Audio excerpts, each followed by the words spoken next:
So picture a world map for a second. Uh, Zoom right in on the Middle East, right where the Persian Gulf meets the Gulf of Oman. Right. You're looking at this strip of water that is, it's barely 20 miles wide. In the grand scheme of the globe, it's just this microscopic blue vein. Yeah, it looks totally insignificant on a map. Exactly. But if you pinch that vein, you essentially cause a global heart attack. That is a very visceral way to put it, but yeah, it's true. And according to the source material we are unpacking today, which is the PRISM briefing, volume 55, dated Friday, April 24th, 2026, that heart attack is literally already happening. We are right in the thick of it. Yeah. We are currently in day 59 of the Strait of Hormuz crisis. The International Energy Agency is officially calling this the largest energy supply disruption in history. Which is just a massive statement, the largest in history. It really is. So our mission for you today is to map out exactly how this geopolitical standoff is completely reshaping your world. Because it's not just a localized issue, it bleeds into everything. Right. We are going to uncover how this crisis is doing a lot more than just, spiking the price you pay for gas. It's secretly threatening global food and medicine supplies. Oh, absolutely. It's hijacking the U.S. Federal Reserve's next move, and it's violently splitting the stock market right down the middle. So, okay, let's unpack this. Well, to really understand the sheer scale of the moment, we kind of have to look at the physical reality on the water first. Set the scene for us. Okay, so on paper, there is a U.S.-Iran ceasefire that is technically holding, but the kinetic reality is very, very different. Right, because things are still happening every day. Exactly. Iran's Revolutionary Guard is continuing to seize commercial vessels, and the U.S. Navy is maintaining a really strict blockade of Iranian ports. Which means nothing is moving. Pretty much. We are seeing the flow of oil through the strait just plummet. From 20 million barrels per day before the crisis down to less than 4 million right now. Wow. Wait, so removing 16 million barrels of oil from the global system basically overnight? That's just staggering. It's a massive shock to the system. And the briefing notes that the IEA did try to step in, right? Yeah. They executed the largest emergency stock release in history. Yeah, about 3 million barrels a day. But, putting that into perspective, it's kind of like trying to use a garden hose to fill a swimming pool while the main drain is wide open. That's a really good way to look at it. It's a 3 million barrel Band-Aid on a 10 million barrel wound. It's just a temporary liquidity fix for a structural supply crisis. Yeah, and that's the key word, structural. The global supply gap is still sitting at 9 to 10 million barrels a day. Which is terrifying. It is. And that structural deficit is exactly why the U.S. Energy Information Administration is forecasting Brent crude will peak at $115 a barrel in the second quarter. Because the market knows the emergency reserves just can't flow forever. Exactly. And what's fascinating here is that this physical bottleneck is creating what the briefing calls a second-order transmission channel for inflation. Okay, break that down for us. What does that actually mean? Well, we are seeing companies that are otherwise fundamentally healthy, doing everything right, getting absolutely punished by this single input cost. Oh, right, the American Airlines example from the briefing. That is the perfect case study for this. Yeah, walk us through what happened there. So they had a great first quarter. Yeah. They beat their earnings estimates, passenger demand was up, operations were smooth. Everything looked good. But their stocks still took a massive hit, right? A huge hit, because they had to slash their 2026 full-year earnings guidance purely due to these Hormuz-driven fuel costs. It's brutal. The mechanism is just unfair, almost. The money they made in Q1 is basically just going to be vaporized by the cost of kerosene in Q3 and Q4. And this right here is the core of the energy inflation narrative that is completely dominating the markets right now. Because it's not just about an airline paying more for jet fuel. No, not at all. It's about how elevated oil prices systematically suppress the market's hope for central bank interest rate cuts. Right, the macro picture. Exactly. High oil translates to high structural inflation. And high inflation means the Federal Reserve is, mathematically speaking, boxed in. They can't lower borrowing costs when the primary input for the entire global economy is just surging. Right, which creates this really bizarre anomaly with gold. Oh, yeah, the briefing pointed this out, and I found it super interesting. Because usually, when war breaks out in the Middle East and oil spikes, investors panic and just buy gold as a safe haven. That's the traditional playbook. But right now, gold is actually dropping alongside oil. Why is that happening? So that decoupling reveals a profound shift in investor psychology. When institutional investors look at $105 oil right now, their primary fear isn't actually the geopolitical conflict itself. Wait, really? The conflict isn't the main fear. No, it's the monetary policy reaction. High inflation forces the Fed to keep interest rates high. Ah, okay. And when interest rates are high, government bonds offer a very attractive guaranteed yield. Gold, which yields absolutely nothing, suddenly becomes much less attractive to hold. So investors are terrified of punishingly high interest rates, and that fear of the Fed is overpowering the traditional flight to safety impulse. Exactly. The fear of the cure is basically worse than the fear of the disease. That makes total sense.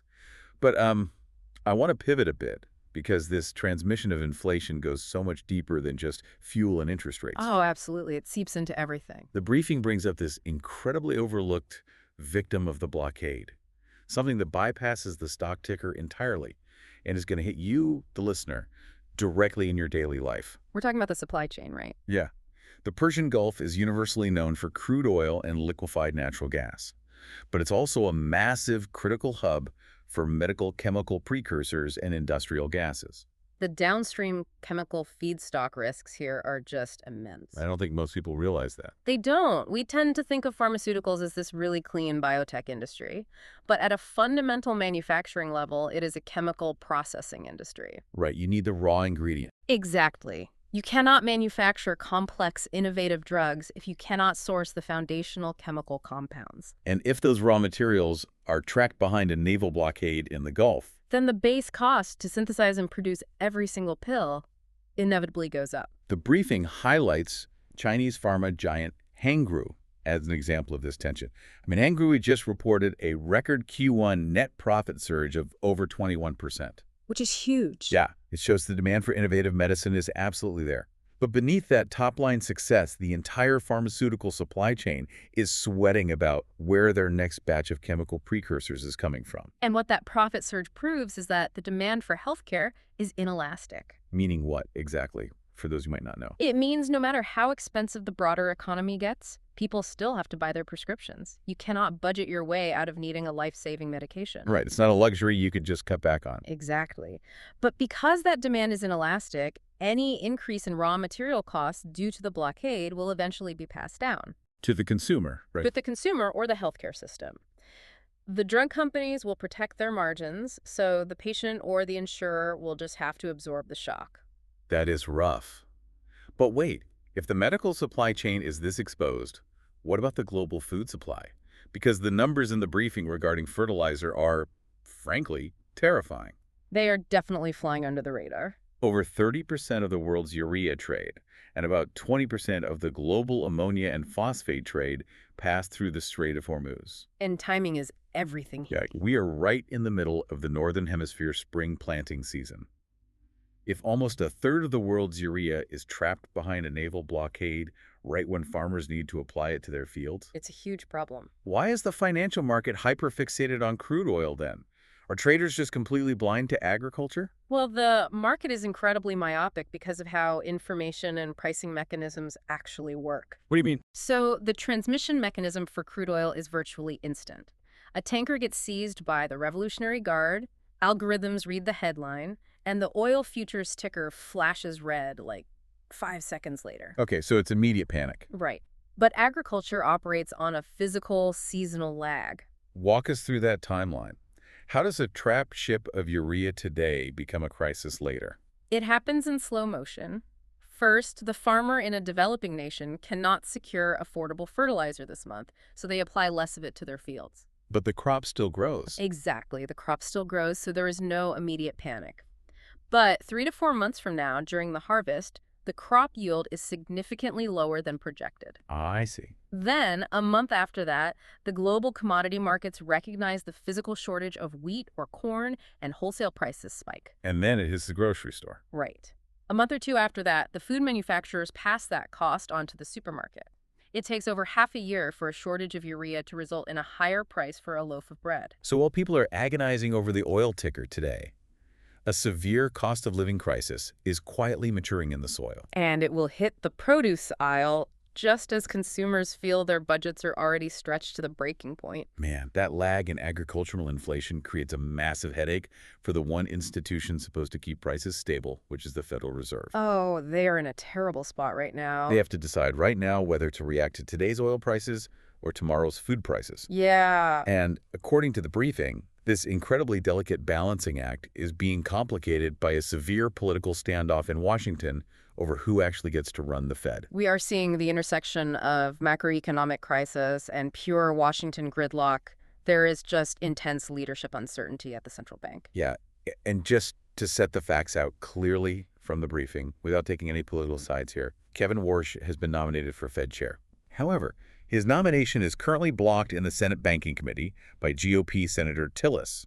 And Tillis is demanding that the Department of Justice finish its ongoing probe into current Chair Powell's headquarters renovation before he allows the Warsh nomination to move forward. And this political paralysis is creating a vacuum at literally the absolute worst time. Because financial markets despise a vacuum. Especially regarding the institution that controls the cost of capital for the global economy. I mean, this uncertainty is translating directly into severe volatility in long-term bond rates. But the broader implication really lies in Warsh's stated monetary philosophy, doesn't it? It does. During his hearing, he heavily criticized the current framework the Fed uses to measure inflation. Right. He favors something called a trimmed mean average. Yes. And as I understand the mechanism, instead of just taking the average price increase of a basket of goods, a trimmed mean calculation deliberately strips out the extreme price shocks on both ends before calculating the final inflation rate. Exactly. It removes the most volatile data points to find the supposed underlying trend. So it's the textbook justification of removing the noise to find the signal. Yeah, that's how they pitch it. But applying that methodology right now seems kind of wild. I mean, if the Hormuz crisis is creating a massive, sustained spike in energy and eventually food prices, using a trimmed mean is basically grading the economy on a curve. That is a great way to put it. Like, Warsh looks at the inflation test average, sees that the energy shock ruined the score, so he just tosses out the lowest grades and declares the underlying economy is doing fine. He is grading on a curve, yes. But by tossing out the lowest scores, Warsh is mathematically justifying what the market suspects the Fed ultimately wants to do anyway. Which is what? Avoid crushing the economy with higher rates. This provides the Federal Reserve with what we call dovish cover. Dovish cover. Okay, explain that. It means they have a mathematical, data-driven excuse to keep interest rates relatively low and money flowing easily, instead of aggressively tightening policy to fight an oil shock they cannot control anyway. Because the Fed can't drill for oil or open the Strait of Hormuz. Exactly. Raising rates only punishes consumers without actually fixing the supply problem. Warsh's metric basically gives them an out. And that potential out completely explains the violent bifurcation we are seeing in the tech sector right now. The briefing shows a stock market splitting into two entirely different realities. It really is a tale of two markets. Look at Intel. They just released their Q1 earnings and completely crushed expectations. I mean, they posted 29 cents per share versus an expected loss of 1 cent, sending their shares surging 19%. Huge beat. Meanwhile, Meta just laid off 8,000 people specifically to pivot resources to AI. But then you look at a company like ServiceNow, and they tumbled 17%, specifically citing the Middle East conflict as a drag on their enterprise subscriptions. It's two completely different business models reacting to the exact same macroeconomic pressure. So why is ServiceNow tanking while Intel flies? Well, enterprise software companies like ServiceNow are the first casualty of an energy squeeze. Think about the mechanism at play here. When a massive logistics company's fuel bill triples overnight because of the blockade, their cash flow freezes. Right. The CFO cannot tell the delivery trucks to stop driving. So the very first thing they cut is back-end enterprise software subscriptions. It is just the easiest way to preserve cash quickly. Wow. Okay, so enterprise software is viewed as an expendable luxury when budgets get tight. Exactly. But AI and semiconductors are getting a completely different treatment. Why is that? Because AI is no longer viewed as a cyclical investment. It is viewed as a strategic, existential requirement. So it's not optional anymore. For companies like Meta or Microsoft, winning the AI race is literally a matter of survival. But AI compute requires massive amounts of electricity and incredibly expensive data center infrastructure. And when energy prices surge, the cost of running those data centers just skyrockets. Right. So Meta's decision to fire 8,000 people is a direct mechanical trade-off. They are sacrificing human capital to ensure they can afford the machine compute power necessary to train their next-generation models. They were literally trading payroll for server electricity. That is wild. It is. And if Warsh's trimmed mean framework gives the Fed an excuse to keep interest rates from spiking, it ensures that these mega-cap tech companies can still access the capital they need to fund this AI arms race. Ah, I see. So the market is basically betting that the Fed will look past the energy inflation. Precisely. And this expectation of loose monetary policy is also why we are seeing cryptocurrency rally against the broader trend. Yeah, the briefing notes Ethereum is up 4.5% even as other risk assets sell off. Because crypto fundamentally thrives on the expectation that central banks will keep money loose and liquidity high. Okay, so let's zoom out here. We have this macro environment where the strait is blocked, Yeah. food inflation is quietly building up, the Fed might grade inflation on a curve, and AI is just devouring capital. It's a lot to process. It is. So what does a listener actually do with this information? And we are looking at a market where capital is violently punishing uncertainty. Very true. Like, IBM had a solid earnings beat, but they offered slightly conservative forward guidance, and the market hammered them with an 8% drop. The market currently has zero tolerance for ambiguity. Zero. Capital is fleeing from companies with opaque futures and flooding into defensive sectors. So if you are trying to navigate this landscape, what is the play? Well, the traditional defensive playbook involves rotating into utilities, consumer staples, and energy. The necessities. Right. These are the sectors that provide the fundamental necessities society literally cannot function without, regardless of what happens in the Middle East. And the briefing specifically highlights holding energy ETFs or domestic alternative energy stocks, right? Yes. Like renewables and natural gas companies that are geographically insulated from the Persian Gulf. Yeah. And using them as a hedge against this incoming cost of living inflation. The logic there is straightforward. If expensive groceries and gas are going to drain your personal bank account, owning a piece of the energy sector allows you to capture some investment gains to offset your higher monthly bills. Okay, it sounds like a mathematically sound hedge against the immediate pain of inflation. But I want to push back on the safety of this energy play for a second. Okay, go ahead. Because the briefing also quotes Donald Trump, stating that the U.S.-Iran ceasefire is indefinite, pending a new peace proposal. Yes, that's a huge variable. We are essentially one diplomatic handshake away from a resolution. If a breakthrough happens tomorrow and the strait suddenly reopens, won't those energy ETFs absolutely plummet as millions of barrels of oil flood back into the global market? Oh, they absolutely will. That hedge is a massive double-edged sword. So it's super risky. Yeah, any sudden diplomatic breakthrough, or honestly even a credible rumor of a peace deal, will trigger a rapid and violent reversal in energy equities. Because they've been artificially inflated by the conflict. Exactly. The volatility profile of these assets is extreme right now because they are completely tethered to the geopolitical news cycle, not just their underlying business fundamentals. So buying an energy ETF right now is less of a long-term investment and more of a tactical bet on the continuation of the blockade. It requires, like, constant vigilance. It is the exact opposite of a set-it-and-forget-it strategy. Wow. In an environment defined by this level of high-stakes uncertainty, you have to look well beyond a company's current quarterly results. You need to carefully deconstruct the specific geopolitical exposure of every single stock in your portfolio. Meaning, look at their supply chains. Right. If a company relies heavily on transcontinental shipping through conflict zones, or if their manufacturing process is highly energy intensive, their profit margins are highly exposed, even if their Q1 numbers looked flawless. Well, let's pull all of these threads together. Yeah. Because we've covered a ton of ground. Yeah, we have. A physical naval blockade in a microscopic waterway is driving up the global cost of fuel. That expensive fuel is systematically trapping fertilizer and chemical precursors, basically guaranteeing that the price of your groceries and your medicine will spike in the coming months. The slow motion crisis. Exactly. And that looming wave of inflation is crashing into a paralyzed Federal Reserve, creating a scenario where they might just change the math and grade the economy on a curve to avoid raising rates. Right. And this massive macro pressure is forcing a brutal evolution in the stock market, where companies are firing employees to fund AI, and everyday investors are forced to play a dangerous game of chicken with energy stocks just to afford life. It is a masterclass in global interconnectivity. I mean, a delayed shipment of ammonia in the Gulf today dictates the monetary policy of the United States tomorrow. It really does.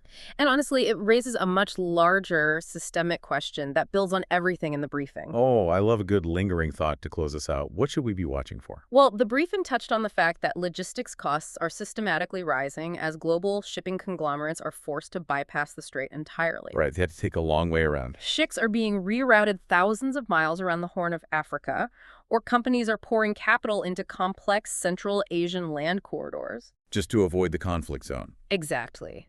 And we are treating this as a temporary emergency measure. But consider the long-term capital expenditure happening right now. Okay. What if this crisis lasts so long and the alternative infrastructure becomes so established that the global supply chain permanently rewires itself to exclude the Middle East entirely? Oh, wow. If these temporary bypass routes become the permanent new normal, the entire geopolitical and economic map of the 21st century will have been fundamentally redrawn in the span of just 60 days. A completely redrawn global map, a rewired supply chain, and a radically different inflation landscape. All because a 20-mile vein of water got pinched. It's wild to think about. It really forces you to look past the daily stock ticker and see the actual mechanics driving the world. Well, thank you for joining us for this deep dive into the PRISM briefing. Keep questioning the mechanisms behind the headlines, and we will see you next time.